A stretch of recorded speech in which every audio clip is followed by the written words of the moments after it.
come in. Come in. Oh, hello. Hi, come away in. I've just returned. Have a seat. Close the door behind you.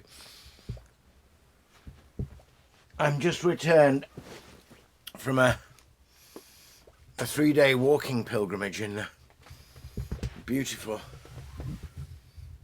county of Dorset, Thomas Hardy country.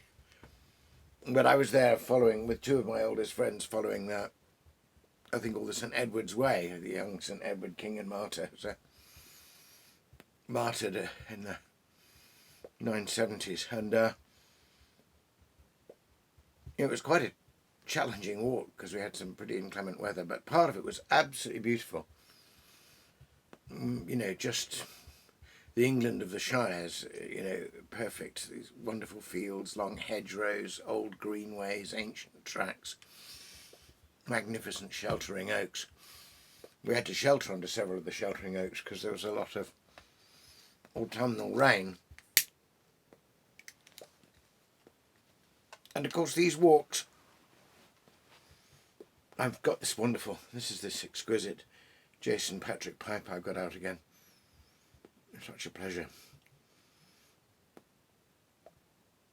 These walks accumulate, the more you walk, the more you have the kind of interlayered memories of walking and the places you've walked and the friends you've walked with.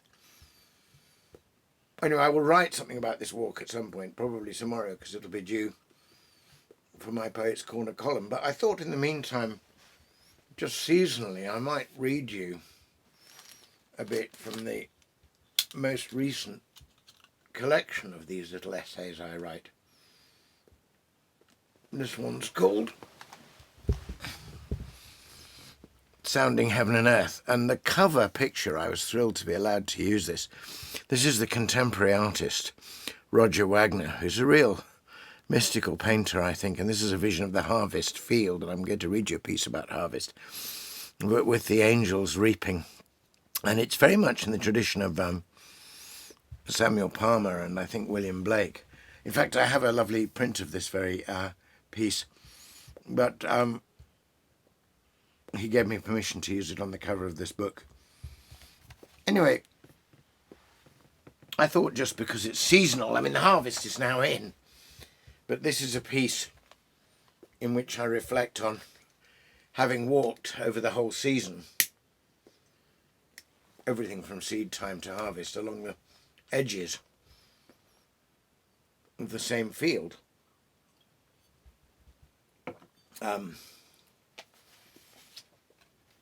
I was aware that my predecessor in this back page Church Times column that I write every week was one of the greater agrarian writers of England, a man called Ronald Blythe.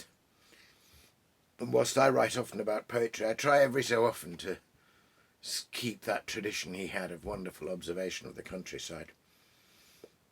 So this is a little piece called A Few Gleanings.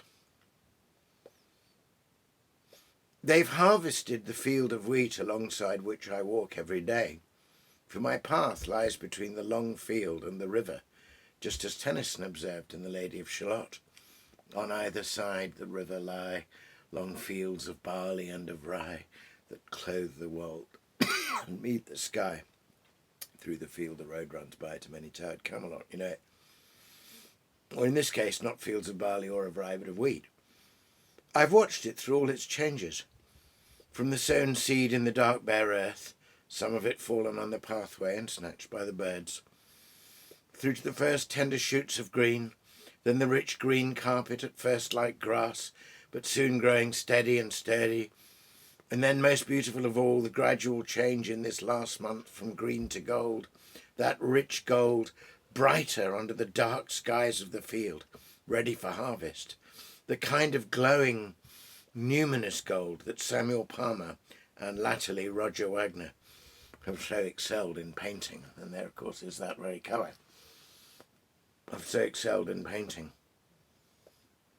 And now, as I walk alongside the field, all that golden grain is harvested. Yet the harvester did not take everything. For all along the fieldside path are many heads of grain still on their stalks, good gleanings for anyone who needs them.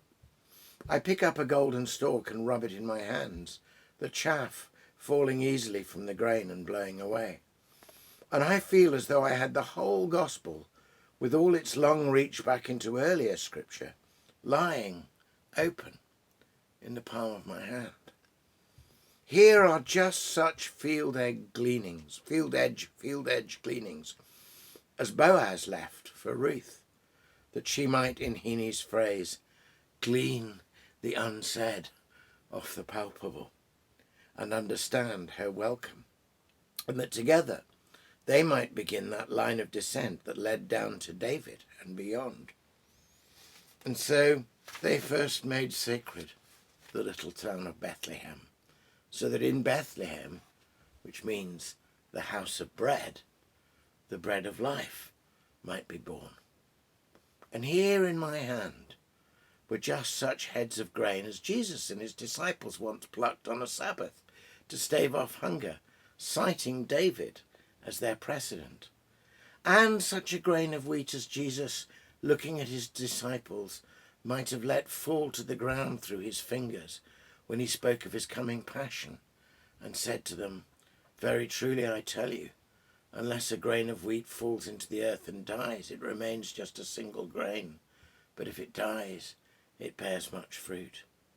And here, as I let the grains fall through my fingers back to the good earth, was the golden field, all harvested, already gathered into barns, a sign of that final fruition, that harvest home at the end of time, which will begin our true life, and such rejoicing as every harvest feast faintly anticipates. I'm glad of these continuities in seed time and harvest, glad to see the bread of life golden in the field before it's wrapped in plastic in the shops, and glad to live in a place where my daily walks can give me little insights, small gleanings, perhaps, of all the richer meanings embedded in the language of Scripture, when it is also the language of nature. So that was a little glimpse of the reflections on one walk, and it'll take me a long time to distill all the reflections that happened over 3 days of pretty vigorous walking with two of my oldest friends I've known, one of whom I've known for 50 years. We've all been on different parts of the pilgrimage of life, but every so often we join together and we walk, and we talk as we walk. And it was wonderful. At one point, one of us had, my friend Sean had fallen behind, and my friend George and I were walking, and suddenly somebody came up with the line in which Eliot alludes to the story of the road to Emmaus: "Who is the third that walks beside you?" And our friend Sean approached the two of us and just quoted, they said, "What is it that you're discussing as you walk among yourselves?" With these little... And it was all the more telling because, in fact, although two of the three of us are Christian, one is not, but we're all...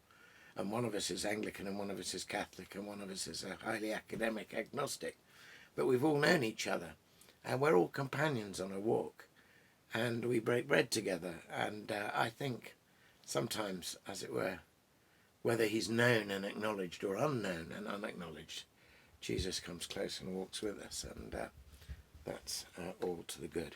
Anyway, that's a lovely drop of Bushmills, a single malt Bushmills. But thanks for dropping by, and see you soon.